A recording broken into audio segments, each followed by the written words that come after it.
Good morning बच्चों। तो आज हम लोग आ चुके हैं क्लास 10 के नेक्स्ट टॉपिक में। और आज का हमारा टॉपिक है ग्रुपिंग ऑफ रजिस्टर्स। हम लोगों ने रेजिस्टेंस देख लिया था, रेजिस्टेंस क्या होता है, रजिस्टिविटी देख लिया था, रजिस्टिविटी क्या होता है। आज का हमारा मेन एम है कि हम लोग रजिस्टेंस का ग्रुपिंग पढ़ें। ग्रुपिंग मतलब कॉम्बिनेशन, कैसे हम रजिस्टेंस को आपस में जोड़ सकते हैं। सो टाइप्स ऑफ ग्रुपिंग।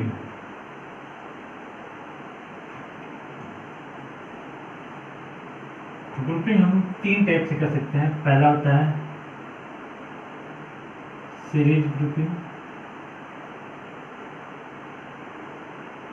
दूसरा होता है पैरेलल ग्रुपिंग,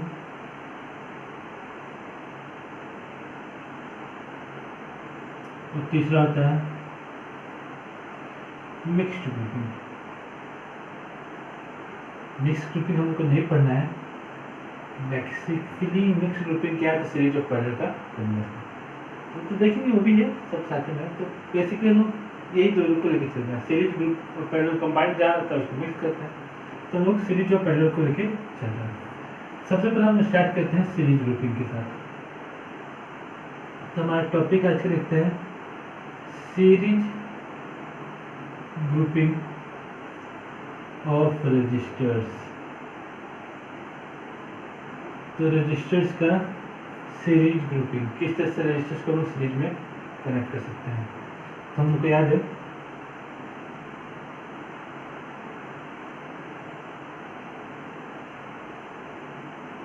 कि रजिस्टर्स को हम लोग सीरीज में कब करते थे। तो रजिस्टर्स को हम लोग सीरीज में तभी कर सकते हैं जब रजिस्टर सीरीज बात करते हैं।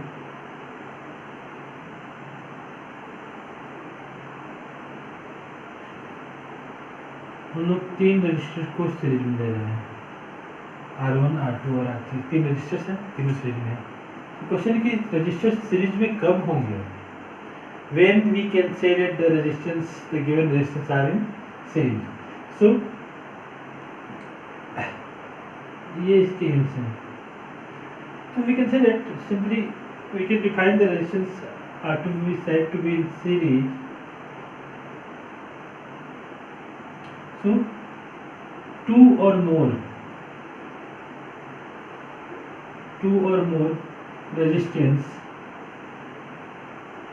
are said to be in series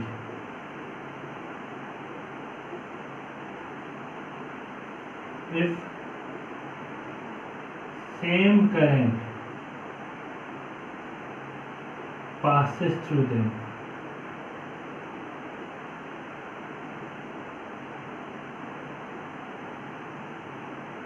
When the potential difference is equal.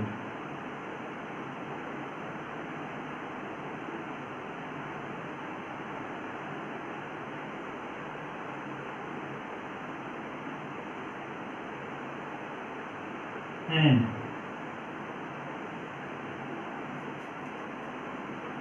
one end of the resistor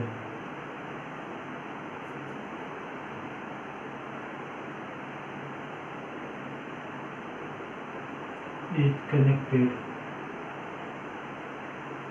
to the other end of next resistor.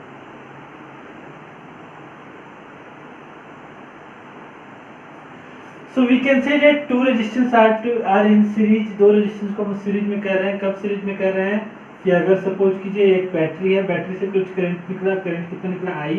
तो क्योंकि रेजिस्टेंस सीरीज में है, रेजिस्टेंस सीरीज में अगर करंट आई जा रहा है तो इसके थ्रू भी कितना करंट जाएगा, तो इसके थ्रू भी करंट जाएगा आई। इसका कोई रास्ता तो है नहीं, एक जगह से दूसरी जगह कोई रास्ता है नहीं, क्योंकि हमारे पास एक ही रास्ता है। तो कह सकते हैं कि ये तीनों रेजिस्टेंस क्या हो गए, तो तीनों रेजिस्टेंस सीरीज में है।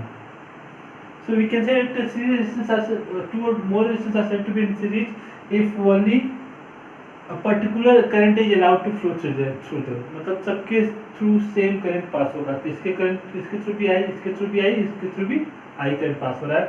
दूसरा, एक रेजिस्टेंस का एक एंड दूसरे रेजिस्टेंस के दूसरे एंड से कनेक्टेड होगा। ठीक है, या कह सकते हैं कि एक रजिस्टर से दूसरे रजिस्टर तक जाने के लिए बस एक ही रास्ता होगा, अगर ये कंडीशंस फॉलो हो रहे हैं तो कह सकते हैं कि रेजिस्टेंस क्या है, सीरीज में है। तो ये रेजिस्टेंस क्या है, सीरीज में है, क्योंकि सबके थ्रू सेम करंट पास होगा। ठीक, नाउ आगे देखने की बात है कि अगर सपोज कि ये रेजिस्टेंस 10 ओम है, ये रेजिस्टेंस 15 ओम है और ये रेजिस्टेंस 20 ओम है, तो इस पूरे सर्किट का टोटल रेजिस्टेंस क्या हो गया? इस टोटल रेजिस्टेंस को हम लोग नाम देते हैं इक्विवेलेंट रेजिस्टेंस। Equivalent resistance. तो कैसे हम लोग इक्विवेलेंट रेजिस्टेंस निकाल सकते हैं, वो हमको फाइंड करना है। तो उसके लिए क्या करते हैं, हम लोग कुछ लिख लेते हैं। टोटल वोल्टेज कितना है बैटरी का, V। तो ये V वोल्टेज है, सब यहाँ से लेके यहाँ पे हम बात करते हैं, ये है प्लस V पे और ये है 0 पे। यही होता है पॉजिटिव टर्मिनल और नेगेटिव टर्मिनल के बीच V वोल्ट का डिफरेंस होता है, इसमें तो पोटेंशियल डिफरेंस कहते हैं। तो अगर ये V वोल्ट पे है तो ये 0 वोल्ट पे है, मतलब यहाँ से अगर हम यहाँ तक पहुँचते हैं तो टोटल वोल्टेज ड्रॉप कितना होगा, तो V वोल्ट का ड्रॉप होगा, जितना इसका पोटेंशियल होगा उतना। तो अगर मानते हैं कि ये R1 रजिस्टर, ये R1 रजिस्टर के थ्रू वोल्टेज ड्रॉप हुआ V1, R2 रजिस्टर के थ्रू वोल्टेज ड्रॉप हुआ V2 और R3 रजिस्टर के थ्रू वोल्टेज ड्रॉप हुआ V3, ये हम लोग मानते हैं। और करंट कितना है, तो करंट हमारा सर्किट में फ्लो करना शुरू किया तो I करंट फ्लो करना शुरू हुआ, रेजिस्टेंस हमारा है V1 V2 N, तो वोल्टेज ड्रॉप है V1 V2 N V3। ठीक है, सो let us consider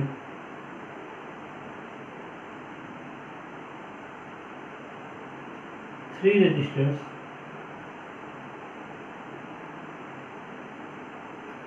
R1, R2 and R3 are connected in series.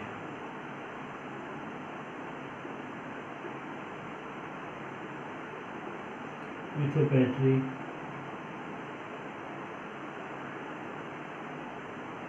of potential V and a key, इसकी कर लेते हैं की। ठीक है, हाँ,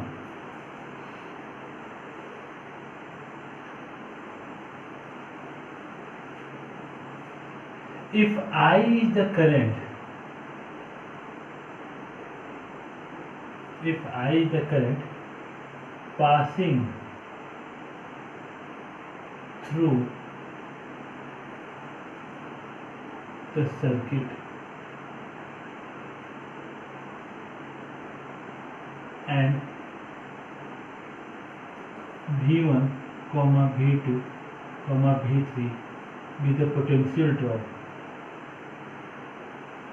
with the potential drop across resistances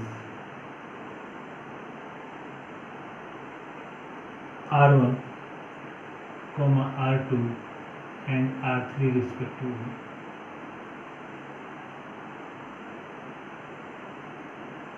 Then अगर ये ऐसा है कि सब इसके कुछ वोल्टेज है V1, इसके कुछ वोल्टेज V2, इसके कुछ वोल्टेज V3 और टोटल करंट कितना पास कर रहा है I, तो can I write net voltage V equal to V1 plus V2 plus V3। That is clear. अगर टोटल वोल्टेज है बैटरी का V, तो जितना वोल्टेज बैटरी का उतना ही वोल्टेज यहाँ से लेके यहाँ तक खत्म होगा। तो इसलिए हमने लिखे total voltage V equal to V1 plus V2 plus V3, तीनों मिलाकर वोल्टेज ड्रॉप कितना किया, तो V के बराबर। Now from Ohm's law,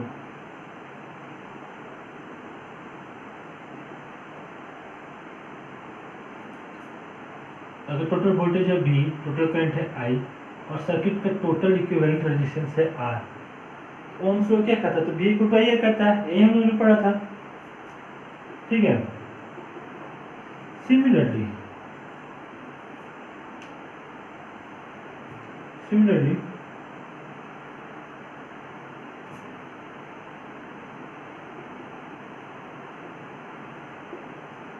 can I write इसके पास हम ओम्स लॉ यूज करते हैं। इसके पास अगर ओम्स लॉ यूज तो वोल्टेज कितना है इसका, तो वोल्टेज है V1, करंट कितना पास किया, तो करंट पास किया I, और रेजिस्टेंस कितना है इसका, तो रेजिस्टेंस है R1। तो हमारा इक्वेशन हो गया V1 equal to IR1। Similarly इसके पास ओम्स लॉ यूज करते हैं, तो वोल्टेज कितना है V2, करंट कितना पास किया I, रेजिस्टेंस कितना है R2, V2 equal to IR2। ठीक, सिमिलरली आई कैन राइट इसके क्रॉस, तो V3 इक्वल टू IR3। ठीक, now let us combine these, putting the values in equation 1 में वैल्यूज पुट कर देते हैं। इक्वेशन 1 में हम सारा वैल्यू पुट कर देते हैं। तो इक्वेशन 1 में सारा वैल्यू पुट कर देते हैं। V इक्वल टू क्या होता है, तो V इक्वल टू होता है I into R। V1 equal to क्या होता है, तो V1 इक्वल टू होता है I into R1। V2 equal to क्या होता है, तो सिंपल वैल्यू पुट करना है। V equal to IR, V1 equal to IR1, V2 equal to IR2, तो V equal to IR, IR1, IR2 plus IR3। अब यहाँ पे क्या है, इसको सकता है IR, यहाँ पे I कॉमन ले सकते हैं, तो जाएगा R1 plus R2 plus R3। ठीक, I क्या हुआ, कैंसिल, तो net resistance of the circuit R equal to R1 plus R2 plus काफी इजी था,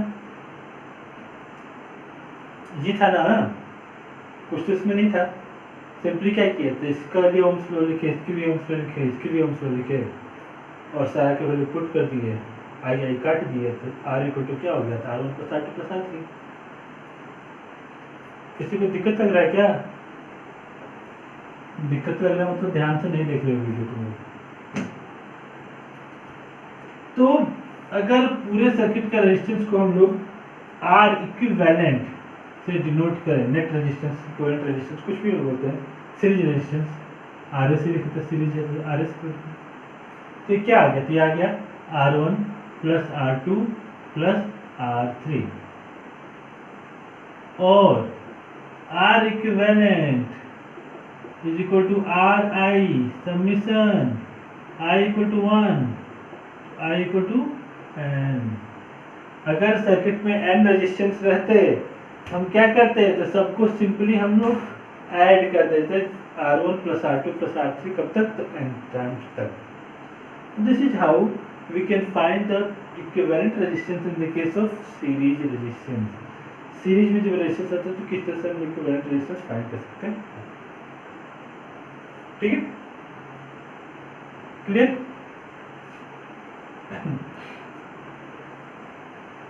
Now, so now let's move to the next topic.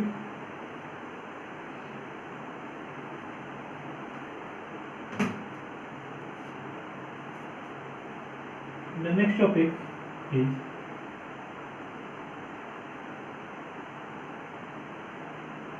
parallel grouping of resistors.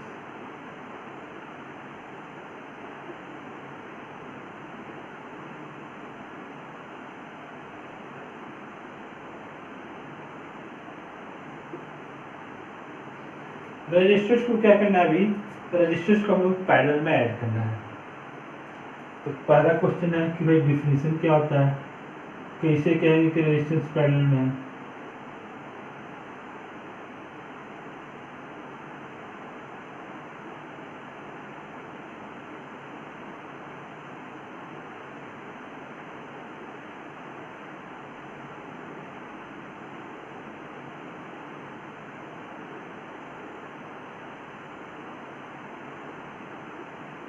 That is a very very good question. How we can say that resistance are in parallel?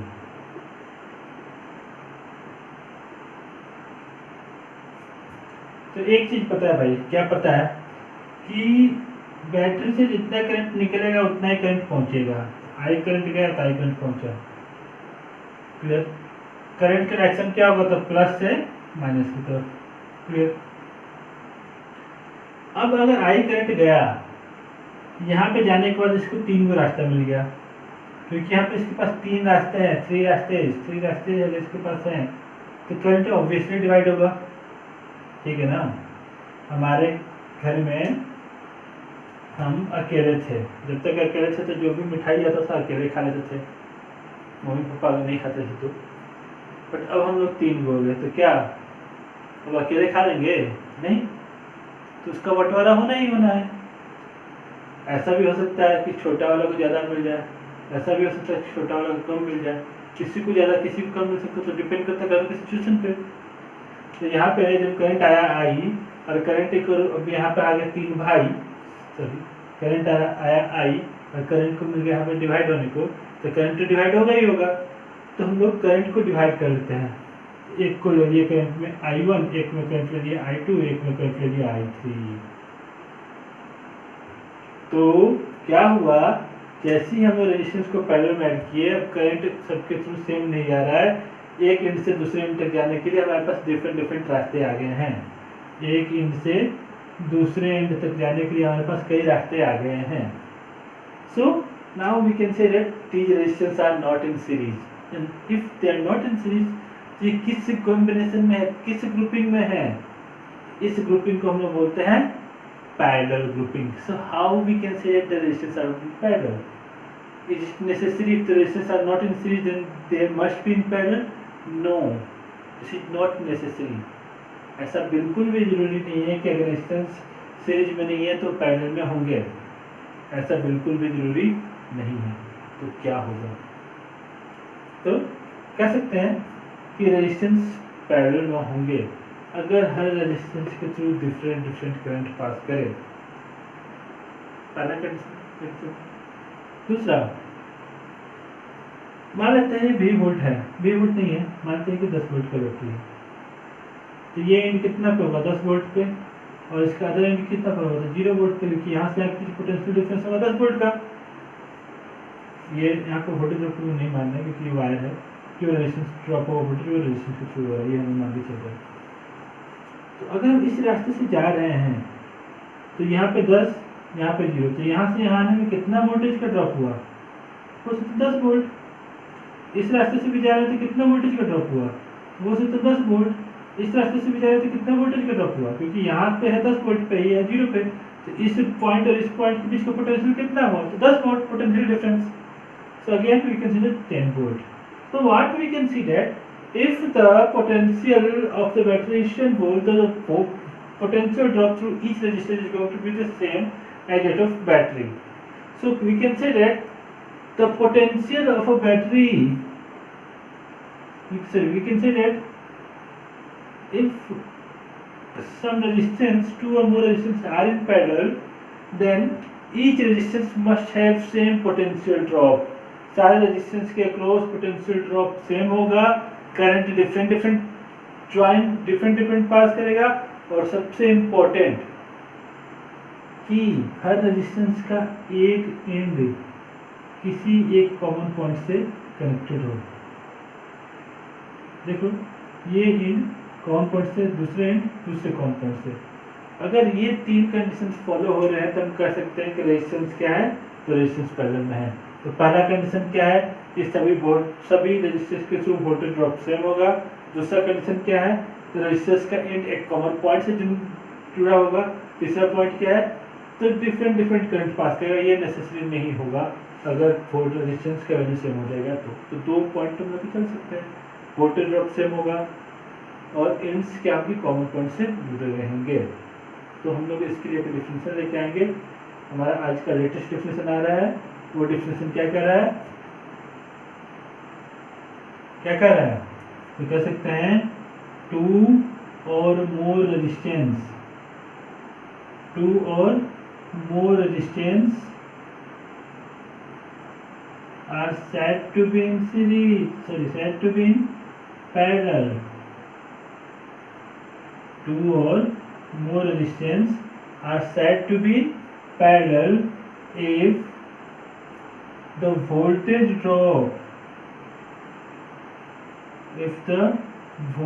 drop across the across the resistance remains the same. The voltage drop across the resistance remains the same, and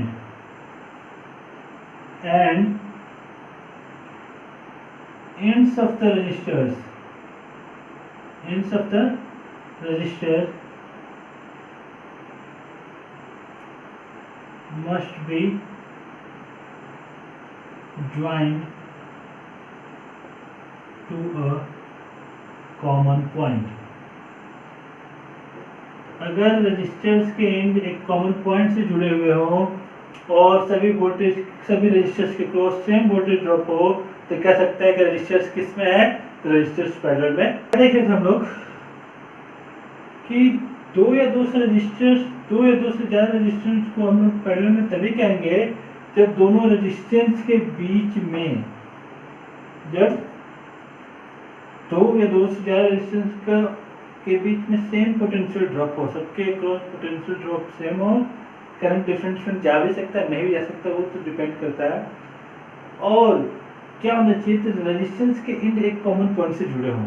अगर ये conditions को follow करते हैं तो हम कह सकते हैं कि रेजिस्टेंस क्या है, तो पैरेलल में है। तो हम क्या देखते हैं, बैटरी का पोटेंशियल था V, करंट गया I, करंट हुआ I1 I2 I3 में डिवाइड, रेजिस्टेंस था R1 R2 R3, तो वोल्टेज था हमारा V। So let's start. Let us consider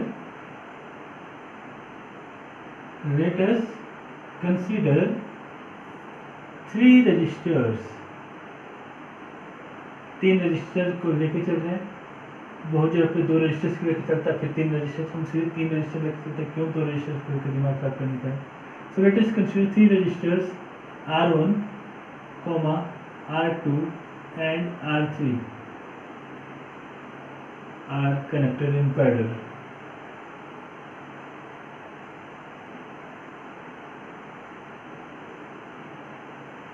And I1, I2, I3 be the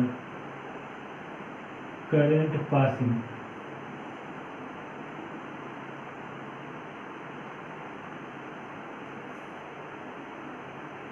through each resistor.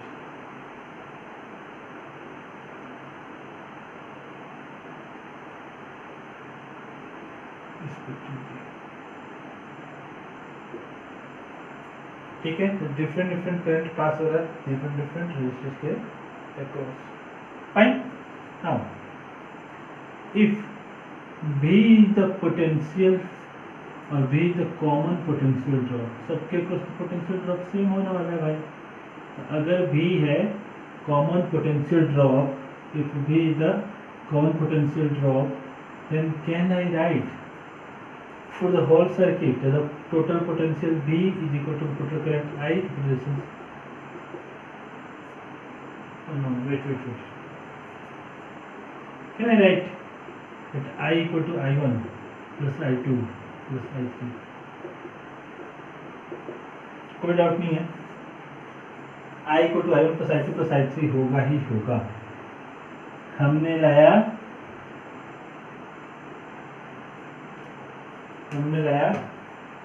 100 रुपया लेके कि अपने में तीनों बच्चों में डिस्ट्रीब्यूट कर दूंगा।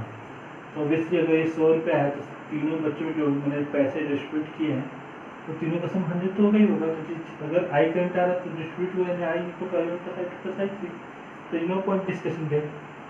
सो I equal to I1 plus I2 plus I3, that we know. Now अगर I equal to I1 plus I2 plus I3 है तो आगे हम क्या लिख सकते हैं, तो आगे लिख सकते हैं हमने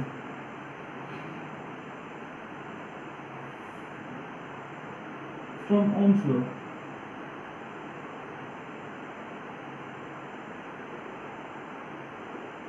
Ohm's law से क्या आ रहा है, Ohm's law से आ रहा है V equal to I, where V is the total, where R is the equivalent resistance.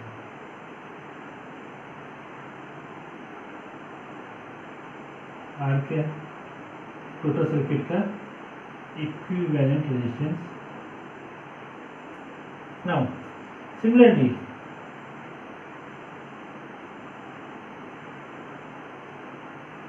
Similarly अगर इसका रेजिस्टेंस R1 है, करंट I1 है, इससे वेट कीजिए, यहाँ से लिख सकते हैं I equal to V by R. ठीक, इसको इक्वेशन सिमिलरली इसके लिए write I1 equal to V by R1। Current कितना है I1, वोल्टेज कितना है V, रेजिस्टेंस कितना है R1, I1 equal to V by R1, I2 equal to V by R2 and I3 equal to V by R3।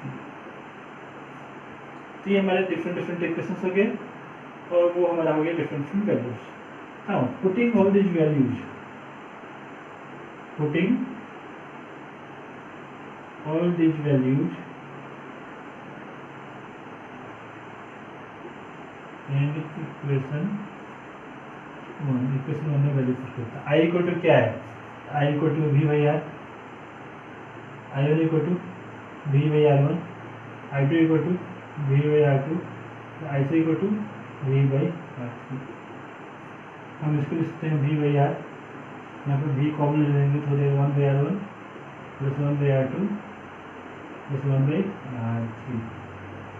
VB get considered out. So the equivalent resistance in this case is equal to 1 by R equal to 1 by R1 plus 1 by R2 plus 1 by R3. तो जब हम resistance को parallel में add करते हैं तो उनका net resistance कैसे निकालते हैं, तो नेट रेजिस्टेंस करता है उसका 1 by R equal to 1 by R1 plus 1 by R2 plus 1 by R3. So this is how we can find the resistances in case of series and parallel. Okay.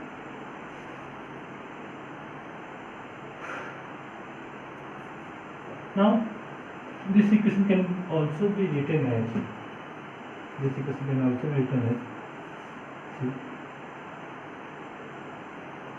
1 by RP, RP मतलब resistance impedance is equal to 1 by R, summation of I equal to 1। अगर circuit में n resistances हों,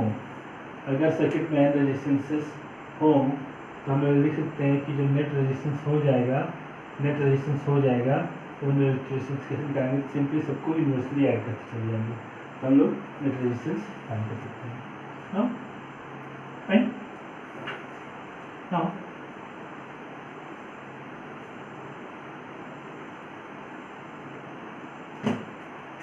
if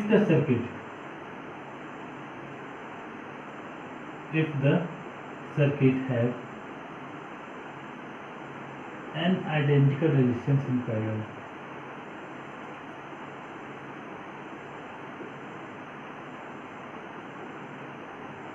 अगर हमारे circuit में n identical resistance है, वो भी किस में है, तो पैरेलल में है, तो हमारा नेट रेजिस्टेंस क्या हो जाएगा, 1 by R equal to 1 by R plus 1 by R plus 1 by R up to 1 by R।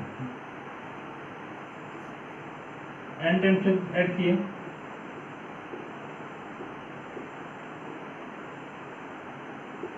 तो एलसीएम कितना हो गया, R 1 plus 1 plus 1 plus 1 plus 1 plus कितना बार, n बार, तो कितना आ जाएगा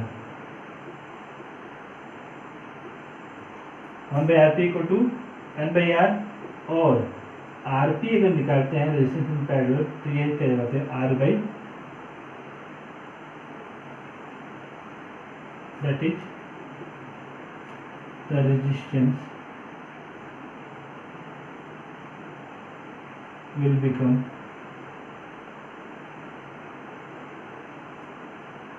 1 by n times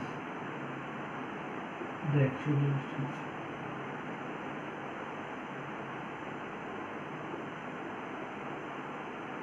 कहने का मतलब है अगर हम 50 ओम के 5 रेजिस्टेंस ऐड कर देते हैं तो नेट रेजिस्टेंस पैरेलल में क्या हो जाएगा, तो 50 प्लस 50 प्लस 50 सॉरी क्या हो जाएगा, तो 50 प्लस 5 यानी 10 हो जाएगा।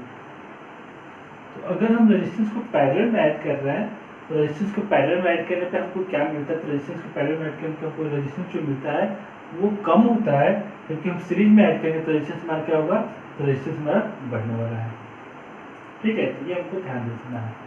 कि अगर हम सीरीज में ऐड करते हैं तो रेजिस्टेंस कम होगा, पैरेलल में रेजिस्टेंस बढ़ेगा, और पैरेलल में ऐड करते हैं तो रेजिस्टेंस हमारा घटेगा। एक और फॉर्मूला हम नोट करने लायक है, जैसे हमारा फॉर्मूला क्या था दो रेजिस्टेंस के लिए, तो 1/RP इक्वल टू आया था 1/R1 प्लस 1/R2, ये हमारा फॉर्मूला आया था। तो क्या टाइप के न्यूटन है 1/RP इक्वल टू एलसीएम में रहता है तो R1 प्लस R2/R1 R2, और the resistance RP is equal to R1 R2 upon R1।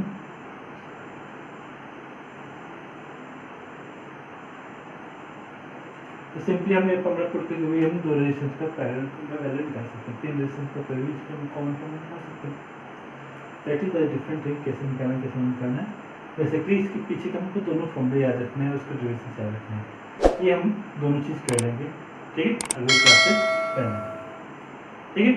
तो ये चीज़ अच्छे से तैयार कर लीजिएगा। अगले क्लासेस में हम लोग इस पर बेस्ड न्यूमेरिकल्स करेंगे which are going to be most important for this chapter, as a numericals problems are going to be asked during the final examination or half yearly examination.